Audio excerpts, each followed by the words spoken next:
За манай Алтай ерөөс багийн маань одоо 3 дахь авиралт хийсэн уулууд одоо цам гаруй хайрхан байсан.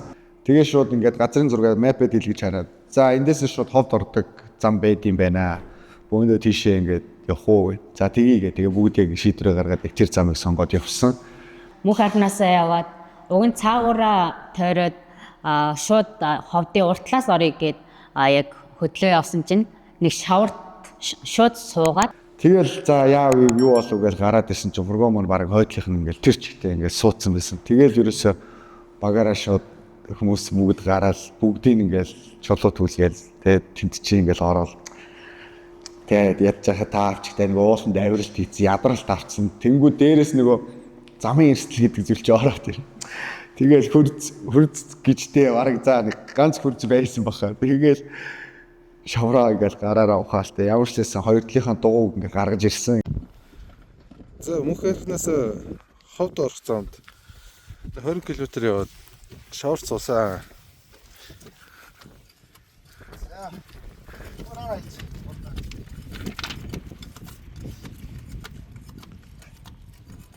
Хаахан уух чахад гараар халив.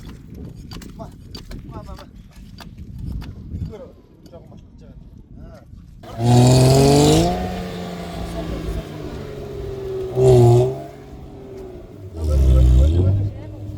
Тухайн газараа бараг 2-3 цаг болоод тэгээд цаашаага явах зам хүртэл яг тиймэрхүү хэмжээний шавартай зам болж таарад.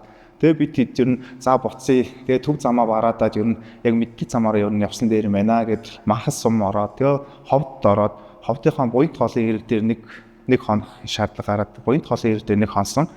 яг нэг урсгал голлынхын дунд орж хөдөөлөө отоглоод тэг өглөөний үзэмжил тэнд үнэхээр гайхамшигтайсэн. Ховдод хонсны өглөө нь манай баг дээр шинэ хоёр уулчин ирж ингээд баг маань ингээд аялал явах тусмал илүү өнөртгөн болоод тасан. Төлөвснөр бол 10 ууландаа явна гэж бодож исэн ч гэсэн хувийн шалтгаан гараад тэгээд 7 хоногийн дараа багийн шинтайгаа очиж нэгдсэн. За цам гараг дээрээ бид нэр цам гарагынхаа бэлд очиод одоо бэлээр нь ингэж уурчдаг гол байдаг. Тэр гол одоо зарим жилд одоо урсгалын хүчтэй үед одоо машин гарч чаддгүй. За энэ жил харин урсгал нь гайгүй байсан учраас бид нар одоо машинтайгаа голынхаа цаанаа гарч чадсан. За тэгээд цам гараг дээр бол одоо нэлээд орой очсон. Жирэмхий анхны төсөөлөл бол яг ер нь гутлаа тайлаад гол гаталж гарах юм байна гэсэн төсөөлөлттэй байсан болохоор хөтөн голыг эхлээд бол тоолоход одоо ямар мэдрэмж авах бол сайн мэдгүй ачаатайгаа явна гэсэн бодолтой байсан боловч маа фургоны жолооч харин голоо гатлаад нэлээд гол мол гатлах шаардлагагүй болоо бид эдийг цам барийнхаа бэлт ер нь хөргөж өгч чадсан. Тийм болохоор гол гатлах тийм мэдрэмжийг бол авч чадаагүй. Ер нь бол бас яг гол гатлаад үзье буцах замдаас гол гатлууд бас гоё байдаг гэх хүмүүсийн яриас сонсч ирсэн болохоор тэр их сонирхолтой санагдчихсан. За цам гаруй хайрхан дээр бол яг бидэд очиход бол хараа бүр болсон. Бид яг угаас унтж чараа л ихсэрсэн чи хайрхан дээр ирчихсэн. Тэгээ буусан жил харахгүй бол за отгоо бицгай гэл. Тэгээд тэгэхэд бол миний нөгөө цам гаруй хайрхныг бол хараагүй болохоор би одоо яг ямар хайрхан байсныг мэдэхгүй байхгүй. Цам гарынхан бэлд очиод одоо майхан саваа бариад отгоо босгоод за тэгээ хоолцоогоо идэж уучаад за мөн шууд шөндөө дайралтай хийх ийм төлөвлөгөө гаргасан.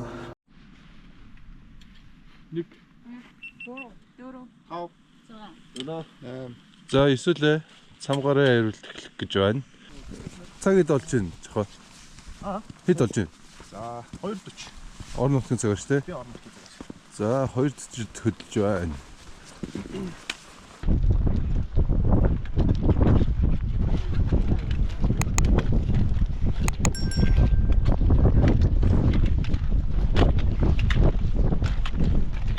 Хамгуруу хайрхаа үнэхээр ийм амар ийм огцом ийм өксүр ийм хоёр ийм том баг уул ингэж дамнаж ингэж гарсан. Өөх дээшээ тэгэл алхаад байсан. Яаж яг мангар огцом. Хамгуруу хайрхаа миний хувьд ер нь хамгийн огцом санагдсан юм тухай үед. Харьцангуй бас чулуу мул бол яг нэг ихний 2-3 яг юм дээр бол гайгүй байсан. Яг очиход бол. Яг за тэгэл яг үүр цайгаад яг үүр цайх яг нэг 4-5 цагийн үед яг ингээл хаяараад эхэлж байгаа байхгүй. Яг тэр үед бол амар байсан тэр байгаль, тэр өөрийнх нь тэр харуулж байгаа тэр манан тэгэл застай тий яг нэг юм жижигхэн яг зөөлхөн яг нэг гой тохиромжтой юм шиг оройд дээш ингээ гарч яваад ингээд үүл нь ингээ доогуур ингээд бүр ингээд доогуур унаад бүр ингээд нэг нар гараад нэг үүл нь унаад бүр үнэхээр үзэсгэлэнтэй байсан.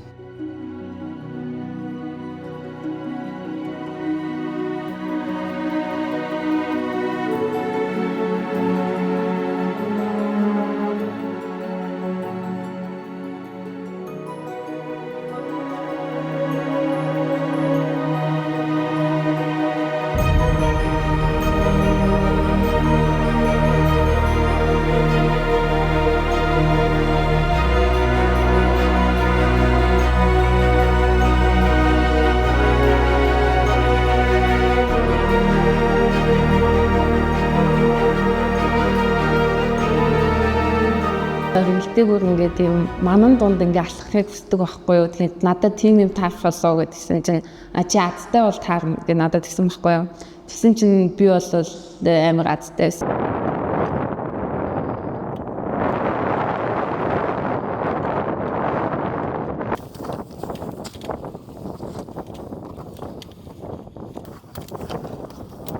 Тэгээд битүү манай амар гоёсан. Тэр бол үнэхээр гайхалтай.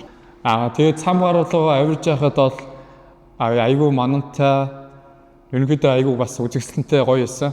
Тэгээд тэр үед бол нөгөө нэг манан ингээд задраал бусад байглаа харуулаад тэгээд би бол дотроо бол бас биднийг бол үнэхээр бас ивэж энэ гэж бодож ирсэн. Тэгээд жоохон явж ангууд дахиад цас ороод шуураад тэгээд сэлмэл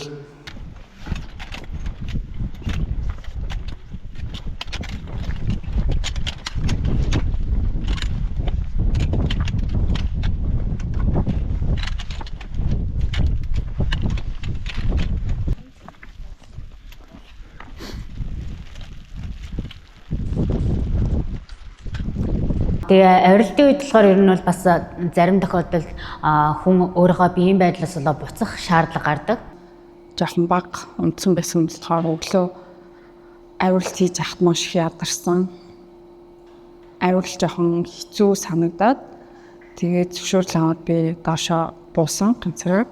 Тэгээ яг авиралт эхлээл явж байхад угаасаа амар чанга байсан. Яг эхний уул болоод ч тэрөө ойрт бас нөгөө өндөр болондоо гараагүй байсан болохоор ингээ бүр амар ядраад би ч гэсэн өөр амар ядраад тэгэл дээгийгч дундаас нь ингээ болонгууд нэр би бас хамт болчдөг ч юм уу гэж бодсон. Тэгээд болроо бабак хоёр дээр очиж байгаа байхгүй хүүш хоёроо ийг нэг хөрнөө гэж штэ. Гэхдээ харин үнэхээр дийлгүй ядраад байна гинэ гэд. Тэгээд би бүр бодож байгаа байхгүй. За эн чи одоо те ийм амар манантай цаастай тэгээд саяны ирсэн замаараа эргээд буцна гэдэг чи эн чин одоо дийлх юм уу гэж дотроо бодцоод тэгээ яг нөгөө дээр очиод за одоо яах юм болоо гэж бодсон байжсэн чи маа нэг нь бабук хэлсэн ч тэгээ болроо ер нь бол ингэж буух гэж байгаа бол станц өгөө буулгаа. Тэгээ би бас бод за нэрээ бас станцтай те бас нэрээ тухайн үед тэрвээ станц өгж яваадаг бол манай тэр хүний олж авахгүй ш дараа нь ер нь мэдээж цаг хугацаа алдаж бас хүний амнаас эрсдэг ч магадлал өндөртэй болохоор ер нь бол бэлтгэлээ ер нь аягүй сангаж явбал зүгээр станц бол ер нь хамгийн хэрэгтэй юм. За тэгээ үлдсэн гişүүд маань болоо цаашаа бүгд одоо аяллаа авиралтаа үргэлжлүүлэх болоод тэгээд цаашаа явцгаасан. За цасныхаа ирмэгт ирээд за ингээд олсондоо ороод нийт 2 багт хуваагдаад 2 олсонд ороод ингээд дээшээ цасаараа өксөж эхэлсэн. За цасаараа өксөж эхэлж байхад ер нь ойр орчмын зүйл харагдахгүй, үзэгдэх орчин хязгаарлал өмдмөл болцсон. Ийм цав цагаан ерөнхийдөө орчин руу яваад орсон. Цав цагаан ерөнхийдөө нарны гэлба нар гараад одоо яг ийм битүү цагаан битүү цаасан сам дотор орцсон юм шиг санагдсан. Ерөнхийдөө бол орой дээр нь гараад ирсэн чинь цас орсон байхгүй. Тэгээд цас ороод тэгээд нар гараад тэр чинь тэгээд тийм өндөр уулан дээр тийм үзэгдэлч бас айгүй би ховор гэж бодсон. Тэгэхээр гоё шуураагүй тэгсэн гэрнээ цастай нартай бүр тийм үнэхээр гоё ирсэн зам.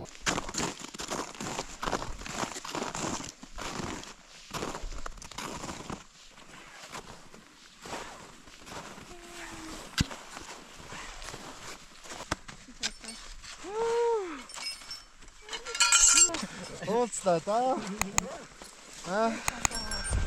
За боороо. 10 цаг болж байна гинэ. Байгалыг хараа штэ зүгээр. Би чамд ордоо. Жоо шийдвэн юу байж зээ. Баярлалаа цамцгүй гэсэн. Үнхээр таадаж шүү. Тэгээд яг цам гаргахаа өргөлдөр гарчаад яг нэг мухархны өргөл болвол яг өргөлн яг би яг дээр нь гарцсан мэдрэмжийг авч байгаа. Цам гарах хайрхан маань дээдл нь өргөл нь нэлээд бөмбөр юм шиг надад санагцсан. Яг тэгэхээр тэгээд бидэд яг юунд өргөл дээр гарчаад за эндээс яг хитэрч болохгүй шүү гэл ийм тойрог зураал. Тэгэл тэр тойргийн дундаа цагаар сайхан байсан болохоор нэлээ өмнөх хоёр өргөлөөгөө бодвол нэлээд жоохон удаан байсан. Буух болсон чинь буух зам бол нэлээд чанга байсан. Амар чулуутай тэгээ нөгөө дээр нь жоохон цас ороод хахаар амар хялтаргаатай болоод тэгээ тэр нь гулгах гад зарлаа ах миний хойноос явж байгаад бас нэлээ хит унсан. Намайг нэг удаа цохих шахсан гэсэн би алгааны анзаараагүй. Энэ удаагийн цамгааруу хайрхан дээрээс доош уруудчих хвцтай би 3 удаа унсан. Тэгээд нэг чулуунууд нь гадаргуунууд нь тийм мүлгэр болцсон. Тэгээд дээрээс нь цастай. Тэгээ яг нэгийг дагаад яг араас уруудж байгаа. Тэгээ ихнийх дээр галтэрж унж байгаа. Тэгээ дараагийн 2 дахь дээр нь бас яг тэр цастай үе дахиж галтэрж байна. 3 дахь нь бол бүр амар унсан. Тэгээл би өөр бооцдгийг гэл унаал. Ёо тэгээл ард мангар олон хүн харж байгаа шээ. Тэр амар хэцүү те. За тэр ийм байдалд оруулсан юм. Өндөр уулын цуг алхаж чаж хизээж бити банд цаа зүгээр л босч ирээл. Үнэн бол үнээр л байх юм лээ. Ууж ахтаа би нөгөө харанхууд өгсөн болохоор яг айл зүг рүү бууха заалгасан ч гэсэн өөртөө эргэлзээд тэгээд болроогоос яг хаашаа буух вэ гэдээ асуусан. Тэгээд яг тэр үед бол нөгөө зүг чигийн баримжаагүй байсан учраас би буруу тал руу бууцсан байсан. Тэгээд бид нар станцтай явж исэн тултаа хоорондоо холбоо бариад тэгээд би яг зүг зам руугаа ороод ирсэн. Тэгэл яг отог дээр очиход нөгөө жолоочих маань халуун цай, халуун хоол бариад тэр бүхэн бол үнэхээр гоё исэн. Жохон ядралттай байсан. За гисэн хэдий ч бол одоо бид нар ажмаар одоо газар хороож явсаар хагаад камп дээр амжилттай бууж ирснээр одоо манай цам гаруй хайрхны маань авиралт одоо амжилттай болж төгссөн.